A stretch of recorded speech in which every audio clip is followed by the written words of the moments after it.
Hello, everyone. So today is the 30th of March, 2025.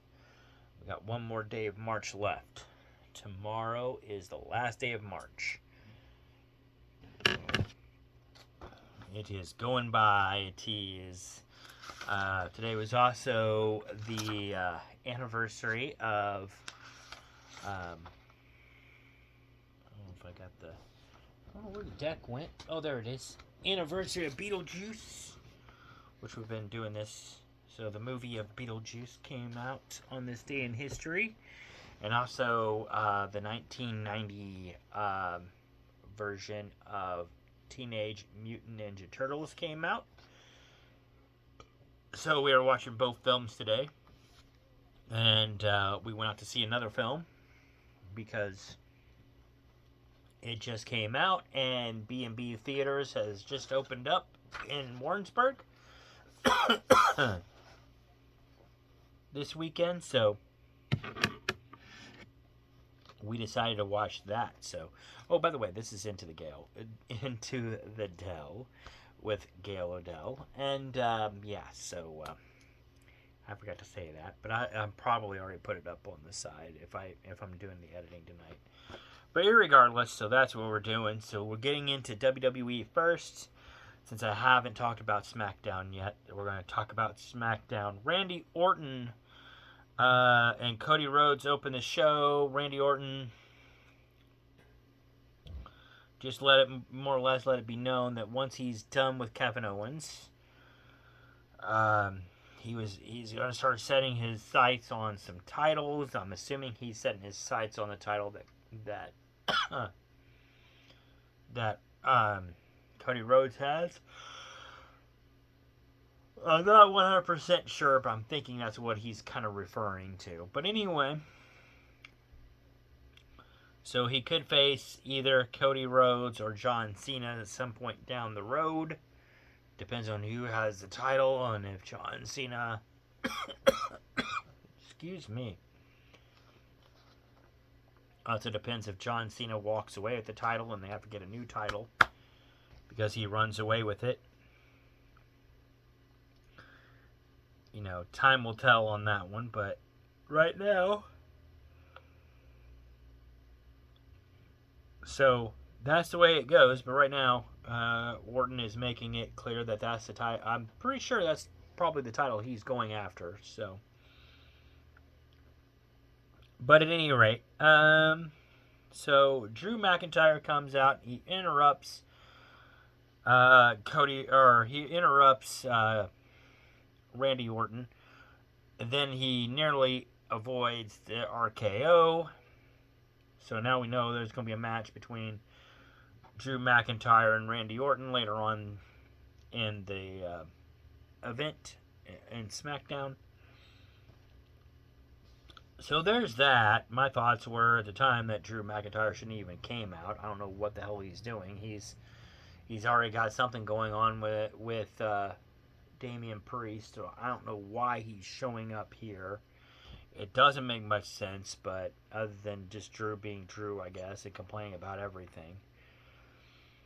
But whatever. Street Profits defeat Pretty Deadly. I don't really think I care.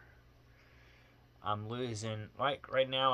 I'm still losing interest in the tag team titles on both Raw and SmackDown. I just don't know if I care at the moment. Maybe if they put some more spark into it or something, but right now I'm losing interest.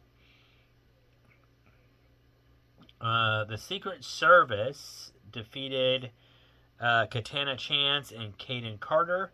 To be honest, I forgot that Katana Chance and Kaden Carter were on SmackDown.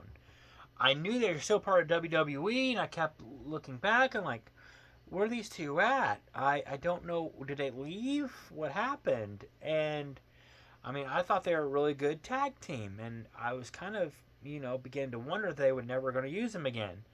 Then all once out of the blue, they show up against the Secret Service. I'm like, okay, well, I mean, it makes sense they would go up against the Secret Service, but why are we, why are we hearing about them out of the blue?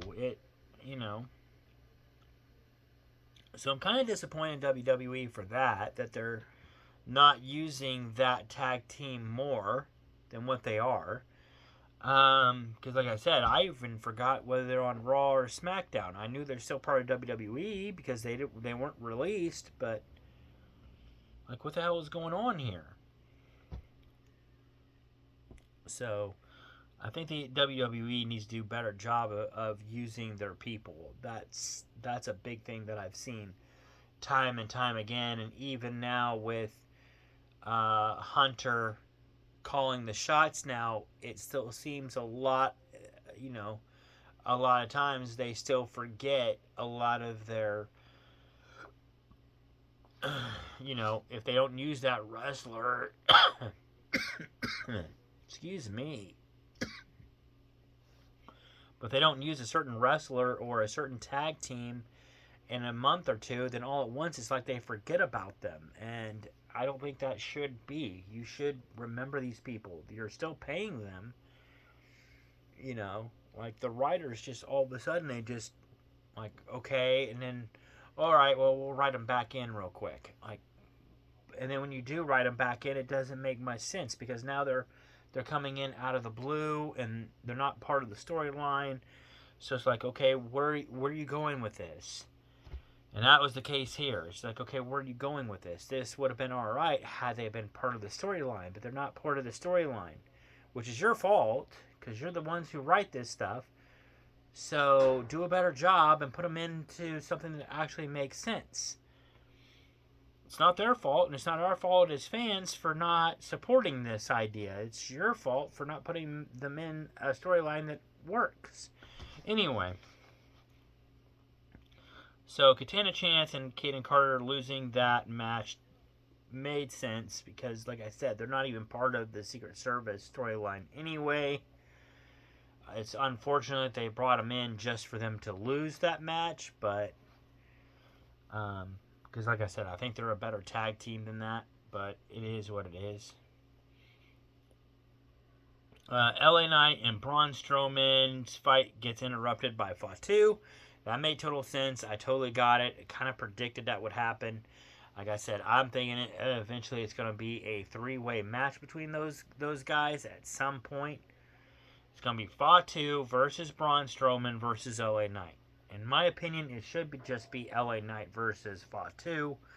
But they're going to throw Braun Strowman in there somehow. So I think it's going to be a three-way match between those guys at WrestleMania. I think that's the way they're going. We're going to have a few three-way matches at WrestleMania. If not, that match will be right after WrestleMania. But like I said, at some point they're going to have a three-way match. I was already predicting that one.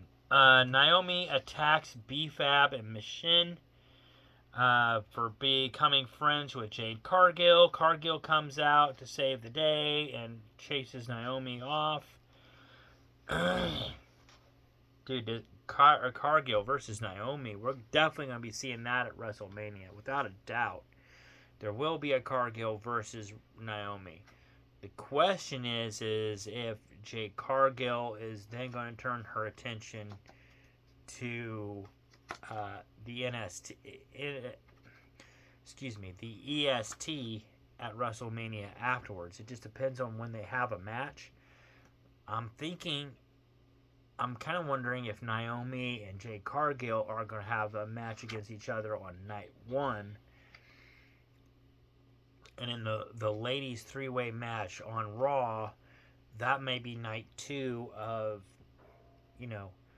WrestleMania, because it is a two-night thing, and that would be where Jade Cargill shows up and interferes in that match as well. Time will tell, but I still think Jade Cargill is not done necessarily with the EST yet either, Bianca Belair. So I see something happening there. I don't know what's going to happen, but I see something happening.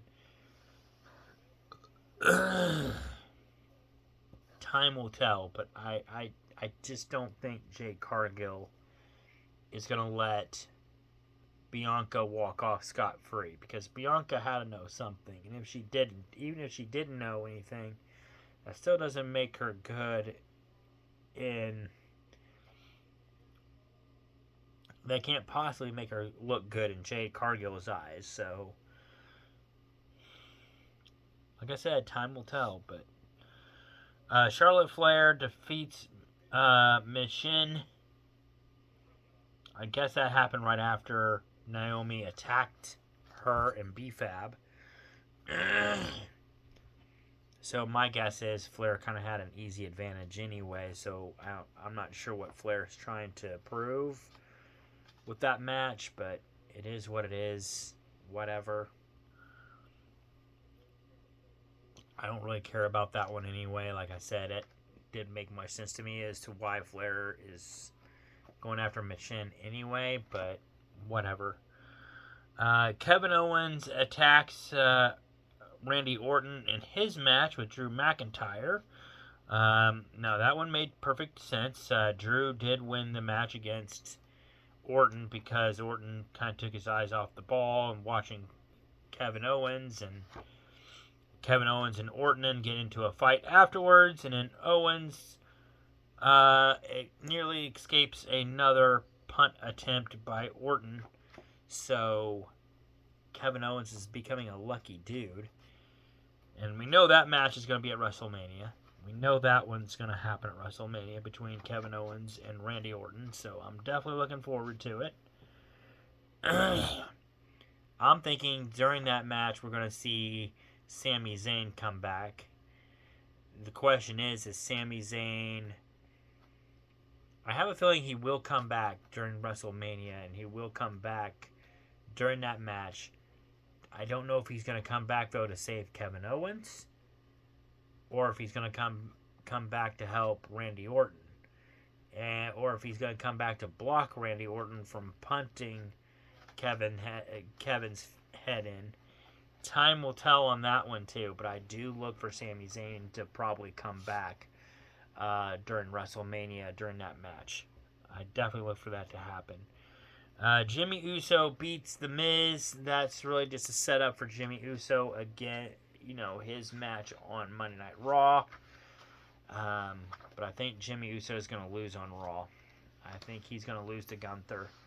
But at the same time, I think the loss that he's going to face against Gunther on Monday Night Raw is probably going to be just the thing that's going to make Jey Uso become the old Jey Uso that we know, and that's going to be the Jey Uso that's going to take Gunther's head off. So that's what I'm thinking is going to happen. But Damian Priest choke slams Drew McIntyre onto a car. So at least Damian Priest knows where his head is at. He knows he's still going after Drew McIntyre. We know that match is definitely going to be at WrestleMania, so probably night one. That will give us something to look forward to. Their clash is definitely not over yet. Roman Reigns, Seth Rollins, and CM Punk. This is the last part of the night.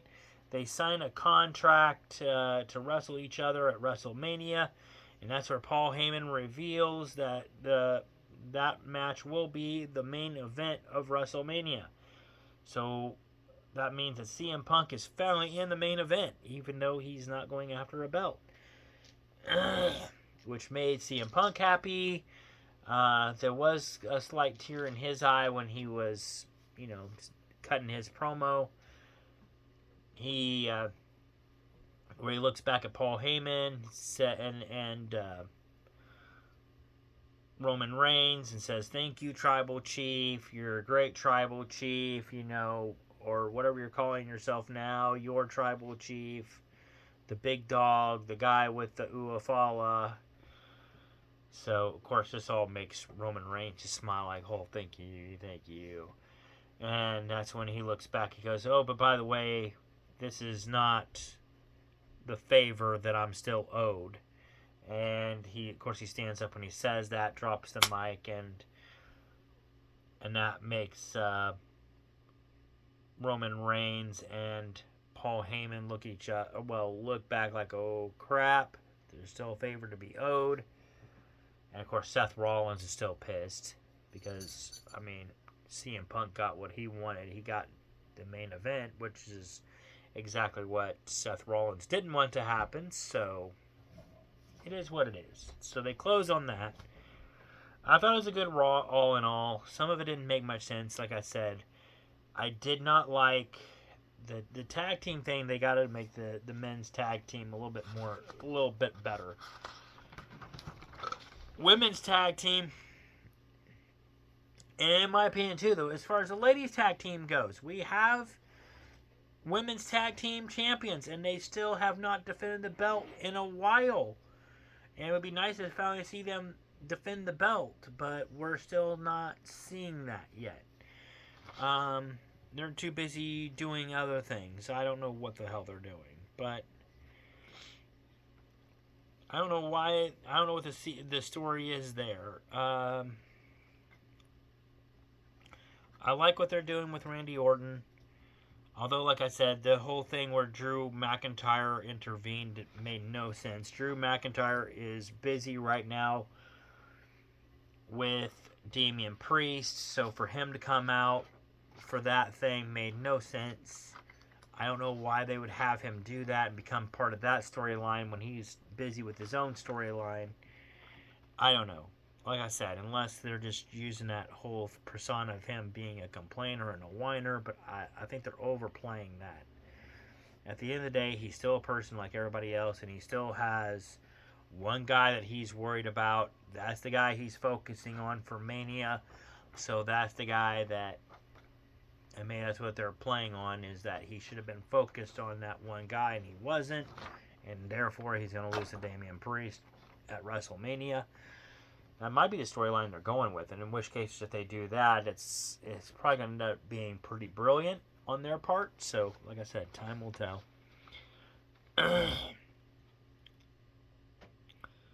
Katana Chance and Kaden Carter, I just didn't understand where they're going with that. Like I said, great tag team. I love Kaden Carter. I love Katana Chance.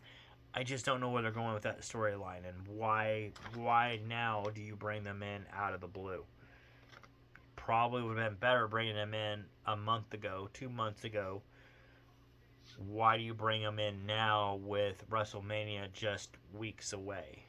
I don't understand why you'd bring them in now, and in a storyline that has nothing to do with them.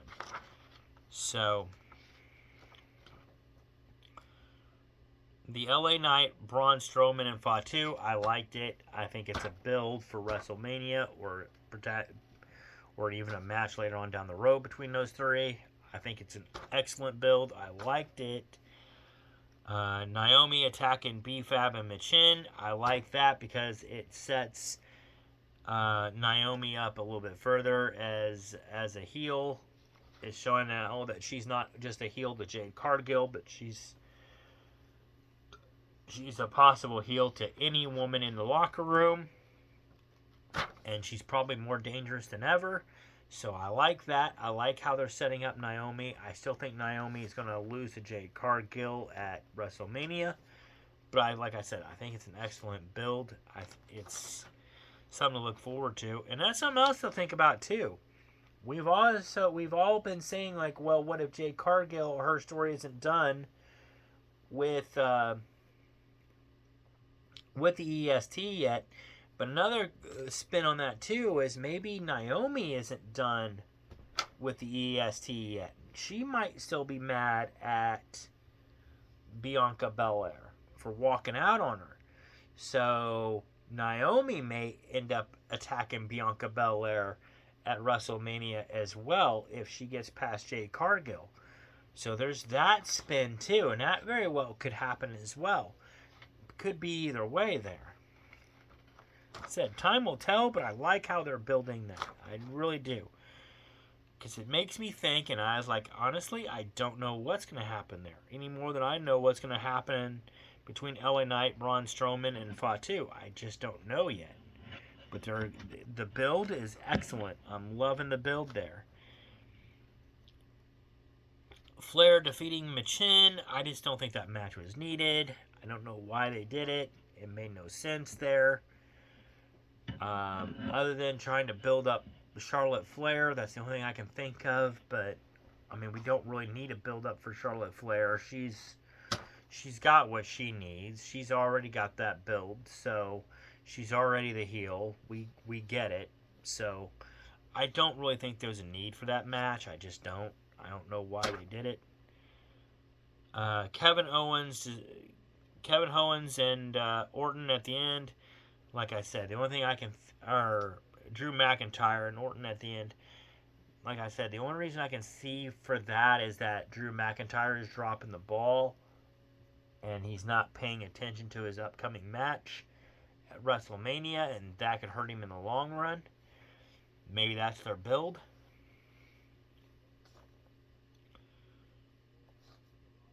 But other than that, it makes really not much of any sense as to why we're seeing Drew McIntyre stick his head into something that has nothing to do with him. But it is what it is, I guess. Kevin Owens, though, coming out with Randy Orton, I did like that part of it. I think that's going to be an excellent build for WrestleMania between those two. Jimmy Uso versus The Miz, again, I don't really think that match was necessarily needed. Not when Jimmy Uso has a match next week on Raw. I just don't see what that one was needed either. So, I think all in all, and I did like the contract signing. I did like that. I did like Damian Priest at the end, choke slamming Drew McIntyre, sending him and everybody else in WWE basically right back down to earth, and like, hey, we still have a match going on at WrestleMania, alright? This is going to happen. It's going to be me and you. Focus on me. Kind of thing. Like, send you back down to earth, buddy. So I did like that part. I did like I said, the signing. So all in all, I think I'm going to give I'm going to give Smackdown a C. I'm going to give it a C minus, because like I said, like, some of it made sense, but some of it didn't. I'm not sure what they were doing with a lot of it. So there you go. But anyway, moving on.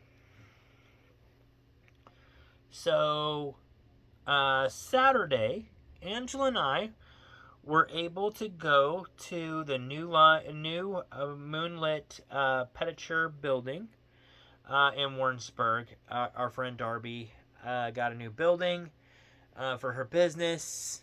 Well, she's renting it, but still, I mean, it's a bigger space than what she had.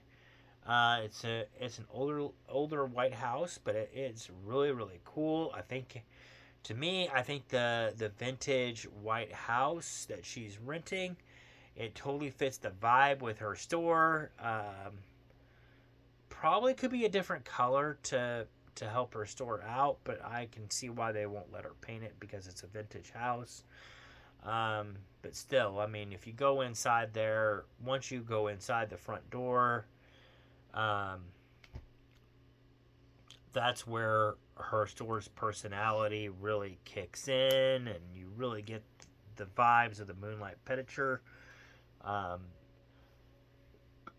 And she's going to have so much going on now, because she's got the main floor, and then she's got the top floor too that she's renting out. So she's got so much more space, and she's got so much more things that she can do there, and events. So I look for a lot of good things to start happening there very, very soon.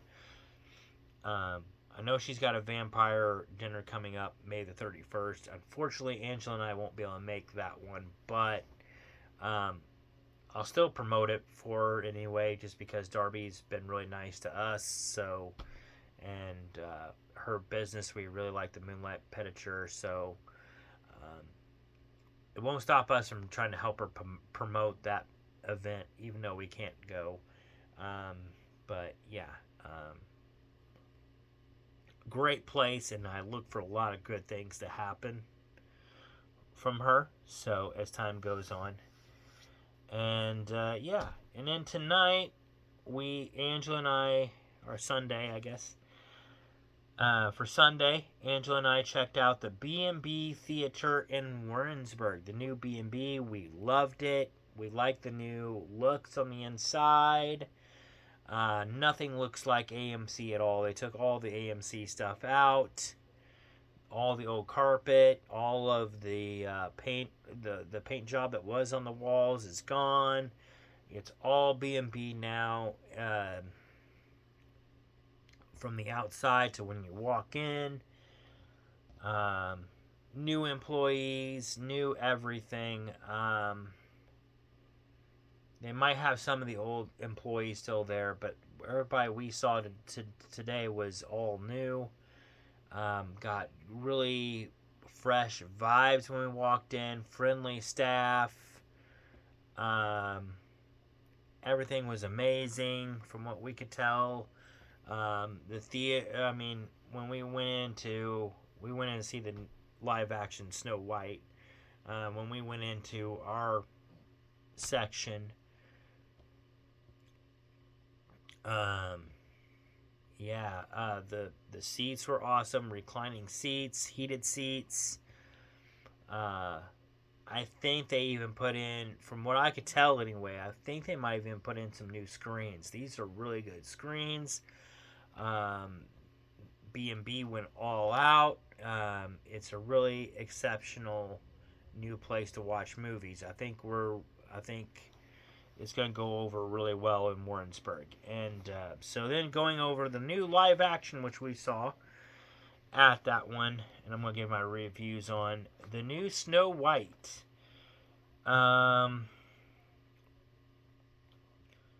Actress for Snow White was Rachel Zegler. The Evil Queen, played by Gal Gadot. Jonathan, played by Andrew Burnup. Insu Kakia played the Huntsman.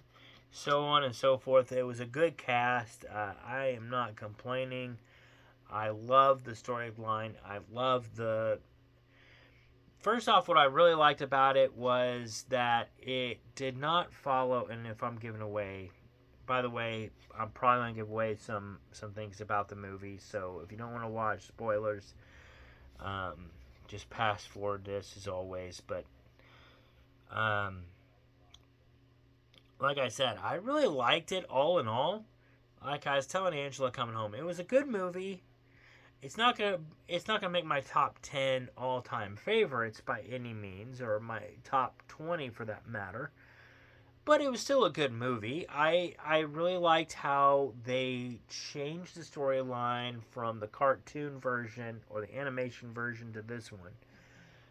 They did change the storyline a little bit. It was more on the lines of Snow White not being so much of a damsel in distress like she was in the animated series. Instead, she's more of one that's trying to be braver and stick up for herself and not be dependent on someone else to come in and make her life better. She's going to try to do it all on, pretty much try to do it all on her own. She's going to do it on her own, but she's going to do it with the backing of her friends and, showing everybody, too, that she doesn't necessarily need a Prince Charming in this story either, which I like that. They totally went away from the whole idea of Prince Charming. Like I said, because with Andrew Burnup's character, Jonathan, he plays the role of Snow White's true love in this movie, and he is nowhere near the knight. You would never write him in as a knight in shining armor. In fact, they kind of joke about that in the movie, that he's not a knight in shining armor, which I kind of like that. I like that joke being thrown in there, as like, hey, yeah, he's supposed to be love for her, but he's not what you think, he's not what society would have thought he would have been, or what he would have been originally in this story. So like I said, I like how they went away from that. Also, too, they threw in a new song that Rachel Zegler sings as Snow White, Waiting on a Wish, instead of Someday My Prince Will Come, which was in the animated version. They threw Someday My Prince Will Come out, which I totally liked. I hated that song growing up. I thought it was so annoying, and at the same time, I thought too back then, like, okay, so this is what we're teaching little kids is basically just depend on someone else to come and save the day. You know, just wait on Superman, wait on whoever, they'll save you. You know, so I liked that. I really did. I liked that they went away from that. And they also added another song. There's a couple other songs they added, but another one I really liked too was "All Is Fair" from the Evil Queen. I thought that was a really good song too. Um, I liked how the Evil Queen did not die like she did in the original, in the animation movie. She did live to see another day after she gave the poison apple to Snow White. Snow White, of course, she gets her kiss from Jonathan, but that did not end the story. The story kept going after that kiss. Whereas we know in the original animation movie, that pretty much ended it because she got the kiss from Prince Charming, and he takes her away to a new palace or whatever, and they start a new life and they live happily ever after. Well, let's face it, that's kind of a bogus ending, and it made not much sense. And I liked how this one is like, no, we're going to go back over here. We're going to solve our problems. We're going to get rid of this queen. And then you're going to take over as the new queen. And we're going to have everything fixed. So it's going to take time. It's not going to be fixed overnight. But we're going to be in the right direction when we dethrone the queen. So, and instead of... And I'm not like another thing that they pretty much put on there too is like instead of using violence like the queen is doing, we're going to use kindness to dethrone her, and it did end up working. So I like what they did with it. Like I said, I didn't have much problems with the storyline. I love the storyline. I know there was some things that they found controversial with the movie. One thing was the views of Palestine and Israel from Rachel Zegler. First off, I'm going to say this. My opinions are slightly different than hers and slightly different than a lot of people's. My thing, I don't know if I need to really give you guys my opinion one way or the other, so I don't know if I'm going to. But here's my thing, is when it comes to her giving her opinion like she did, she's not wrong in giving her opinion. A lot of actors and actresses give their opinion every day.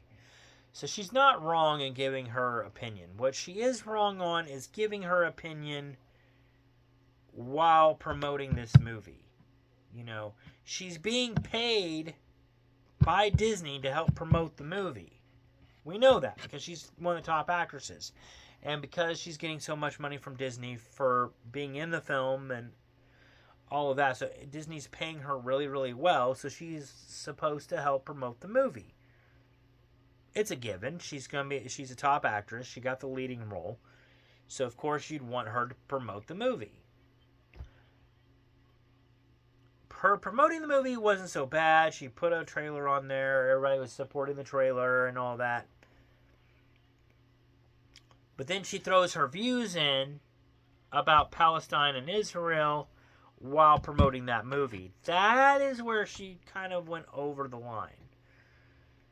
Which I can understand why, because she's a young 20-year-old, I'm not trying to defend her, but I'm just saying, she's young, she's in her 20s, she has political views, and she feels like this is her chance to get it out there.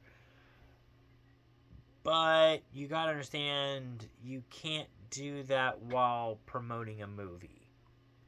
This movie isn't about Palestine, it's not about Israel. We don't really know I'm not sure where Disney stands between Palestine and Israel. I don't know if they really want to have a stand on either side right now. I think their objective is just to entertain and, at least that's the whole thing with this one, is like to A, entertain, and B, be part of a woman's movement, women's rights. I think that would have been more suitable for this kind of a movie. Promoting women, saying, hey, we have more power. We don't necessarily need to depend on men to do this kind of, to help us and all that. We can do it on our own kind of thing. I think that would have been a better promotion, but hey, it is what it is. So I am going to knock Ziegler for that. I'm not knocking her for her opinion. She's entitled to her opinion. I will never knock. Lord knows I will never knock anybody for their opinion. Even if I don't have the same opinion as them, I'm not going to knock you for it. You're entitled to your opinion just like everybody else. But you've got to watch when you give your opinion. In this case, you gave your opinion while you're representing Disney. And that could look bad on Disney because basically whatever you're saying, you're basically saying that Disney is backing you on your opinion 100%. And that may not necessarily be the case. So now Disney has to do some, even though I'm pretty sure Disney didn't have, in this case, they don't really have an opinion on this, they still now have to go back and do some cleanup work because of what's going on, and I don't know if they want to do all of that. So it seems like she kind of set up Disney on that one. But anyway, there was that, and then there was the depiction of dwarfs in this movie. A lot of people didn't like the depiction of the dwarfs. Personally, I didn't mind it. I mean, and I don't know why people are being insulted by it or whatever. You knew that dwarfs are going to be in the movie. It's Snow White and the Seven Dwarfs. That's the original name of the story. From way, way back when, before Disney got a hold of it or whatever. It was Snow White and the Seven Dwarfs. So we know dwarfs are going to be in the movie. If you don't like it, don't watch the movie. It's that simple. Or if you think they're depicting you or depicting somebody or depicting whatever, don't watch it. Did you think they were suddenly going to change it to something else? Snow White and the Seven People? It was Snow White and the Seven Dwarfs. It's the way it's always been, and unless you want to rewrite the story, that's the way it's always probably going to be. So I didn't have a problem in it. Personally, I didn't see anything in that movie that was insulting to anybody, regardless of race or gender, and that includes dwarfs. I didn't see anything that, I didn't see anything that was offensive in any way, and I'm sorry to those people that did see offense in it. And I apologize if I had ignorance in not seeing it, but in my opinion, I just did not see I didn't see anything wrong there, so maybe somebody else will, but I didn't see anything. So there you go. That's my depiction of it. And now moving on. And I'm going to make this kind of short because I've already went in 40 minutes in this, and I probably won't do any editing on this because I still got to upload this, and Monday is a new work day, and yeah. So here we go. Questions of the day. Let's get into this. See what we got here for the questions of the day.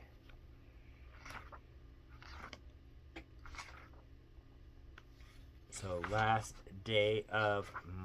second to last day of March. Favorite breakup song? Favorite breakup song? Oh, I know. I'm trying to think of the name of the band now. All American Rejects, that's it. All American Rejects, and it was, I Hope It Gives You Hell. That was my favorite breakup song. Still is. I hope it gives you hell, gives you hell.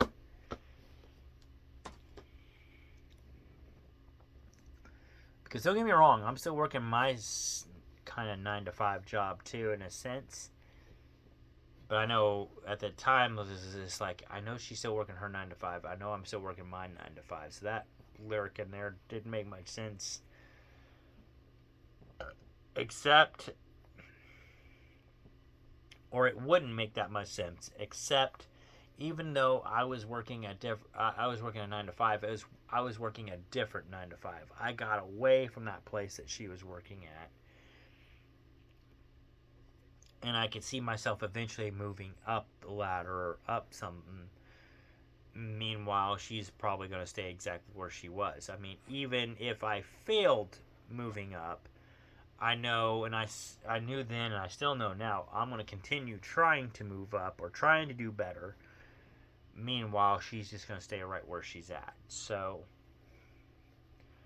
and she knows who, I'm sure she probably knows who she is, who I'm talking about. But anyway, it's one of my exes, so don't worry about it. But anyway, moving on. Different question before I could really get into trouble there on that. Just going to answer a few of these.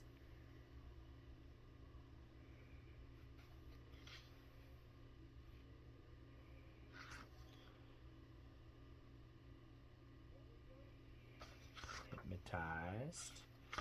Okay, so here we go.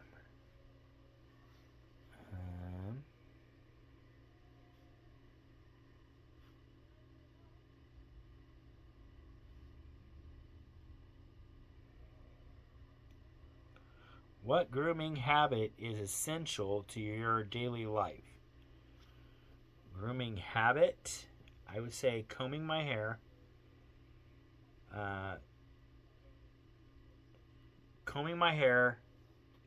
uh, showering. I try to shower at least once a night. There are nights when I do skip, but for the most part, I do try to take a shower at least once a night. Whether I take a shower or not, I always try to use deodorant. I actually now, I'm trying to get into a habit of actually using deodorant once a night and once in the morning, just in case if I sweat at night, because I don't want to stink up the bed, if that makes sense. So I try to keep my BO, in check. So definitely applying deodorant, taking a shower, brushing my teeth, and combing my hair. I'd say that is my top grooming things. And I try to keep my nails cut the best I can. Sometimes they get a little out of hand. Not totally, because I don't like long nails, but you know what I mean. But yeah, above all else, those are the top things: is comb my hair, take a shower, deodorant, and brush my teeth. I don't want to smell. I want to look good, and I don't want to smell. I try to keep my face shaved too. So I try to do that part of my grooming too. So I guess that answers that question.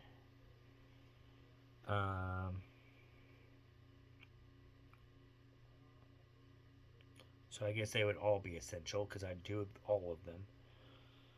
Out of your 5 senses, which one is your strongest? Well, definitely not eyesight because glasses. Definitely not ears because I used to listen to some loud music, and my hearing, although it's not bad, is probably not as good as it used to be.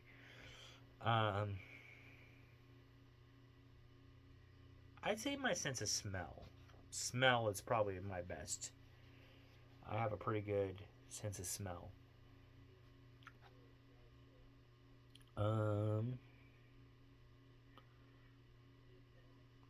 Would you ever launch an idea on Kickstarter? I don't even know what Kickstarter is, so I don't know if I would. So, without knowing what it is, I probably wouldn't do it. So, there you go. And then my last question. Is your life more like Friends or Married with Children? Well, Friends, because I don't have any children. So, there you go. There you go. And I'm not married yet, so I'm engaged, but I'm not married yet. So there you go. So there's my questions of the day. That answers those. Now let's get caught up on the Missouri Day of History. I think I'm on Friday's thing yet. So let me get there, and then we'll go from there on.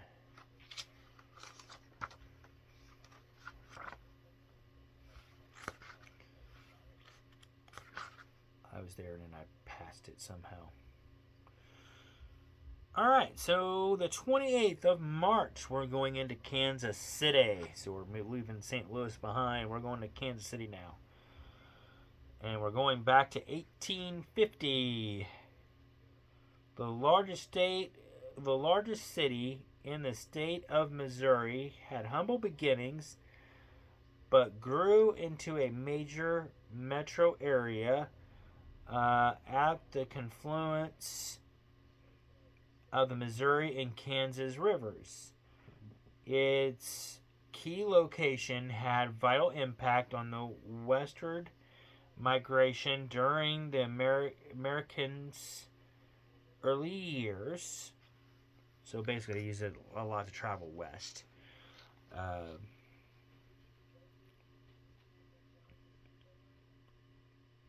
And that also helped the city grow into a major transportation hub. The city has had three distinct foundations and three different names over its history. It started off in 1830 as Westport to the town of Kansas to what they call the town of Kansas just years later. So it's just known then as the town of Kansas. And then eventually was called Kansas City in 1850. The city now has a population of 500,000 and is the 23rd largest state in the country. So, although it's not the largest, it's still a pretty big city. And I still really like Kansas City. So, 1850, Kansas City is incorporated as a city on this date in history. So that's pretty cool. Alright, so now going on to the 29th. We go back to 1995. I got two dates in here, but first one, we're going to go back to 1995. Josephine Baker is inducted into the Hall of Famous Missourians. And just for the record, I have no idea who she is. That may be bad, but Baker is an international star and human rights activist. I might know who she is. I may have just forgot. It's late at night, so you know what? The name does sound familiar now, so I'm sorry. But anyway, especially when I read that description there, I was like, okay, I think I might know. She was known for sultry vocals and distinct and improvisational dance style, and discovered her ticket out of poverty through song and dance. Because of her strong views against racial discrimination, Baker left America for France to launch an entertainment career. She was instrumental in prompting nightclubs and theaters to integrate their audiences by refusing to perform unless there was no discrimination.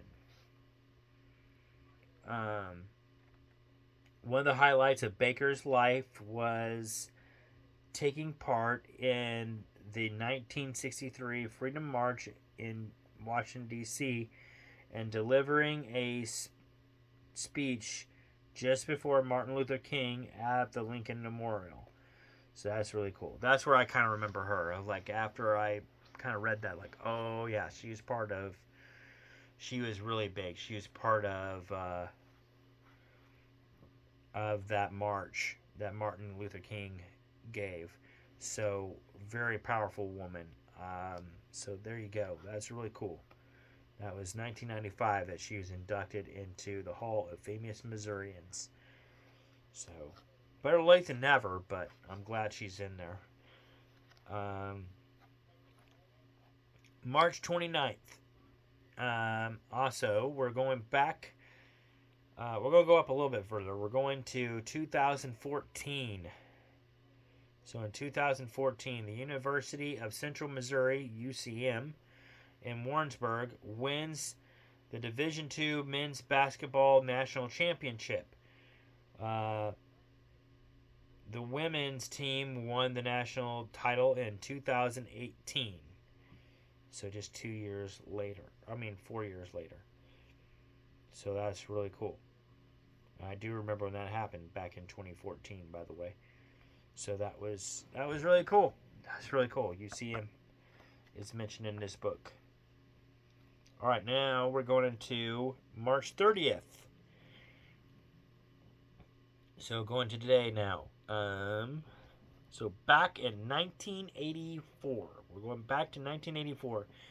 The official worldwide release of Romancing the Stone. The official worldwide release of Romancing the Stone.